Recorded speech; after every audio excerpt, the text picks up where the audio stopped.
They told you shyness was something to fix, a flaw in your character, a wall you built that needed tearing down. But what if it wasn't? What if that stillness, the hesitancy, the quiet observations, the lingering thoughts before you speak?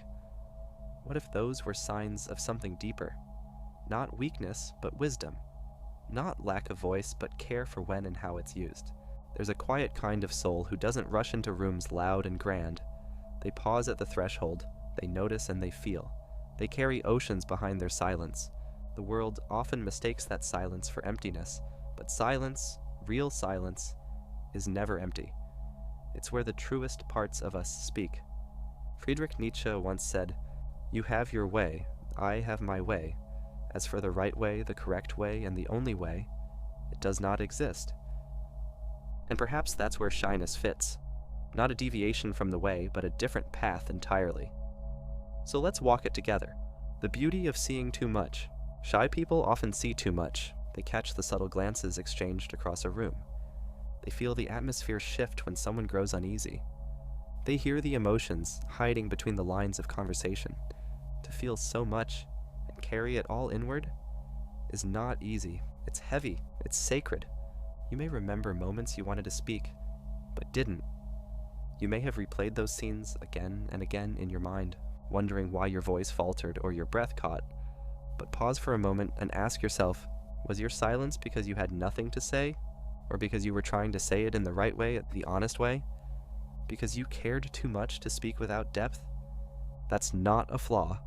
That's integrity. The roots of shyness. Ancestral wisdom. Shyness is not new. It's woven into our biology, into our evolution. Our ancestors who watched from the shadows, who studied before acting. They were the ones who survived. Caution was protection. Observation was intelligence.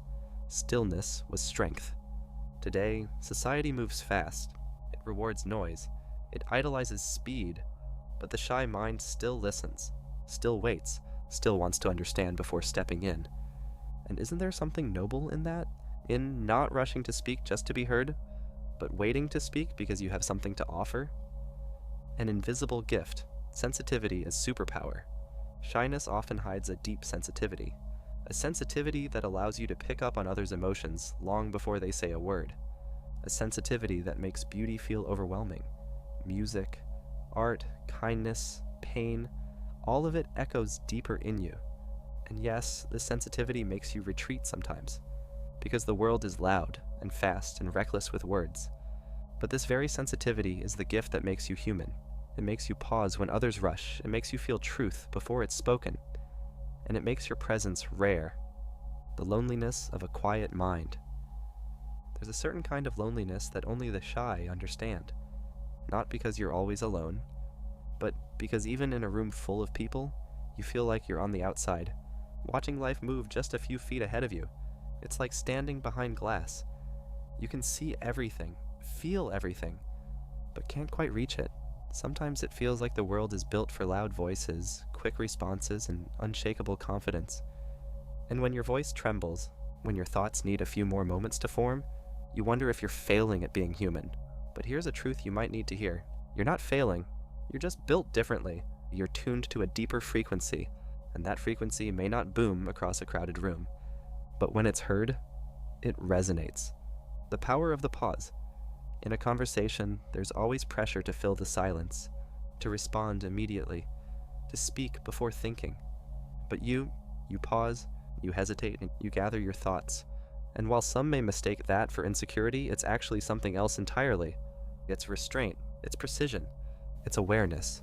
You understand that words matter, that once they're released, they can't be taken back, so you don't use them carelessly. You choose them like an artist chooses color, with purpose. And that makes your voice carry weight. Because when you speak with intention. The problem with our culture's obsession with extroversion. Let's be honest. We live in an extrovert's world. A world that tells us to be bold, speak up, hustle harder, network louder. It tells us that if we're not seen, we don't exist. If we're not constantly sharing, posting, performing, we're falling behind. But that's a lie. Not everyone was meant to shout. Some were born to listen, to reflect, to create in quiet spaces. The irony is, while the world chases attention, the most powerful presence often belongs to the person who says the least. Why? Because presence isn't about volume. It's about depth. Shyness isn't social incompetence. It's social depth. Shy people often say they feel socially awkward, but what they're really feeling is social depth. They don't thrive on small talk because they crave meaning. They want real conversations, not surface ones. They want to understand others, not impress them. They want to connect, not perform. And in that desire, there's courage, because true connection always involves risk. Risk of being misunderstood, risk of being seen. But still, the shy person tries. Still, you show up, trembling voice, racing heart, but you show up. And that's not weakness, that's bravery, the wisdom of being an observer. There's something remarkable about the quiet ones in the room. They don't interrupt, they don't dominate. They observe, they take in the energy, the subtle body language, the words people say, and the ones they don't. While others speak to be heard, the shy ones are often listening to understand. That awareness is a gift. It allows you to notice what most people miss. A flicker of discomfort in someone's eyes, a moment of hesitation, a truth hidden beneath laughter. This makes you not just a good listener, but a mirror, a safe space, a confidant. People often come to you not because you're the loudest, but because you're the calm in the storm. That's quiet leadership. That's invisible influence. The inner dialogue of shyness. Inside the shy mind, there's often a storm, not of arrogance, but of doubt. You replay conversations, you analyze your tone, and you wonder, did I say too much? Or worse, did I say the wrong thing? You think more in one conversation than most do in a week. And while that can feel exhausting, it's also a form of intelligence. Like, you reflect, you care, you're deeply invested in the emotional fabric of human connection. But here's the key. Don't let that inner voice turn cruel. Don't let it become the judge and executioner of your self-worth. Instead, let it become a guide, a coach, a friend. One that says, you did well just by showing up. You mattered, even if no one said it. And your presence was enough. Why shyness can feel like invisibility, and why it isn't.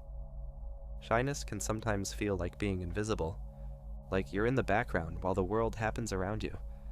You might walk through life unnoticed, your thoughts unheard, your ideas tucked away. But here's the paradox. What's invisible to others is often where the real magic lives. Roots grow underground. Stars shine in silence. The people who move the world aren't always the ones on center stage.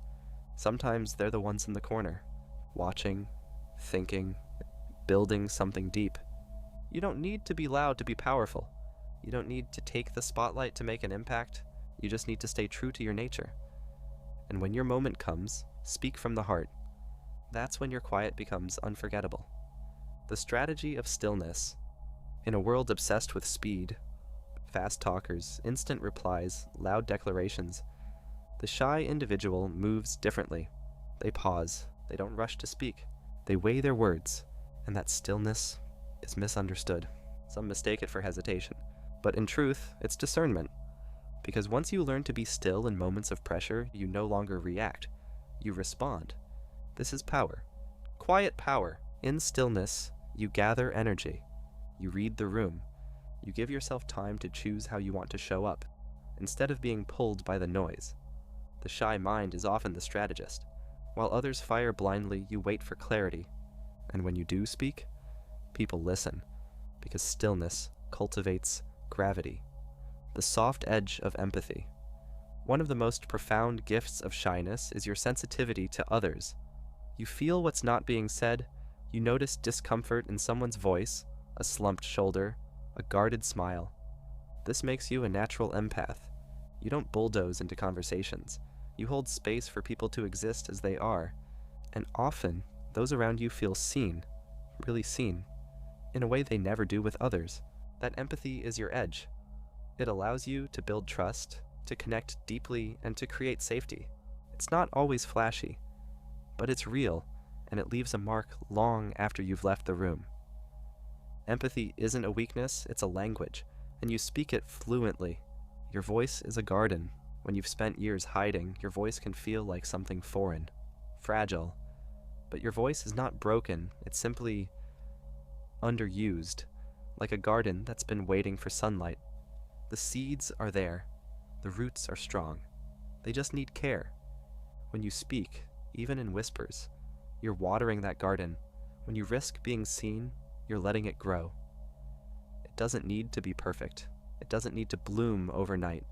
Your voice doesn't have to echo, it just has to be true. And if you nurture it, speak your truth in small, real ways, you'll find that the garden begins to thrive. Not for others, not for applause, but because it's yours. Quiet doesn't mean invisible.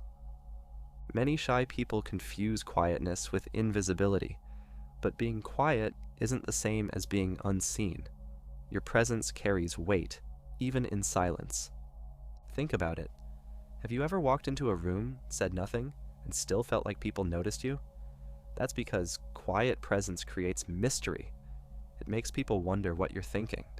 It draws attention not with noise, but with depth. There is something profoundly magnetic about someone who doesn't rush to speak, someone who listens with their whole body and responds from reflection, not reaction. You are not invisible. You are intentional. There's a difference. The false promise of extroversion. Society often sells the myth that to be valuable, you must be loud. Loud in your ideas, in your ambition, and your presence. But this is a distortion. Extroversion isn't better. It's just different. Some of the greatest thinkers, artists, leaders, and visionaries were shy. They didn't dominate with volume. They influenced with vision, with subtlety and precision. Introversion, attexing, and shyness are fertile grounds for depth. You observe what others miss, you reflect instead of reacting, and that makes your insights more powerful. When you finally speak, you don't just add noise, you add value. The strength to be gentle. Let's talk about courage. Courage isn't just boldness. It's not just standing on stages or delivering speeches. Courage is staying. When every part of you wants to run, it's reaching out, even when your hands are shaking. It's showing your real self, even when it would be easier to hide. Shyness doesn't mean you lack courage, it means you carry it differently. Your strength isn't in domination, it's in gentleness, in softness that refuses to harden, in kindness that endures, even when it's not returned. That kind of strength is rare, and when you recognize it in yourself, you stop seeing shyness as something to fix and start seeing it as something to honor. The world needs your way.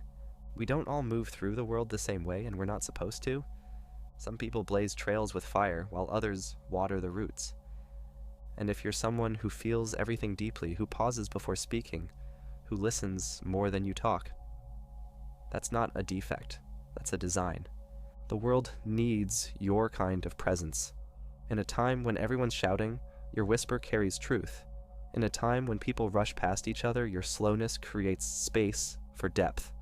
And in a time of distractions, your attention is a gift. Don't trade your nature for someone else's noise.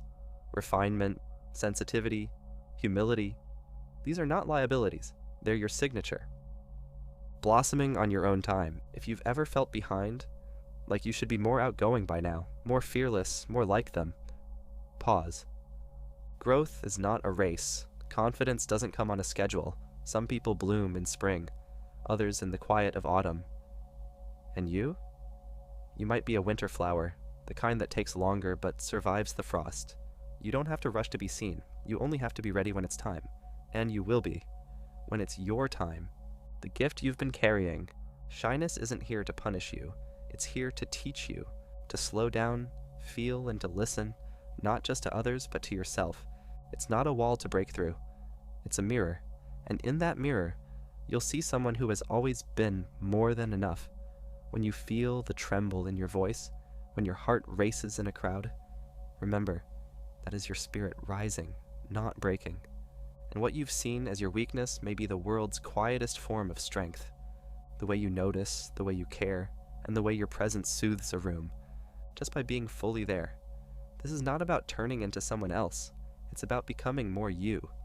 the soft courage, the gentle resilience, the inner bloom. So the next time shyness rises up in you, don't try to kill it and don't shame it. Talk to it. Ask it what it's protecting and what it wants to express. And listen. Because deep inside that hush is a voice that was never lost, only waiting for your permission. So speak now, softly, truly, as only you can. And trust this. The world doesn't need a louder version of you. It just needs the real one.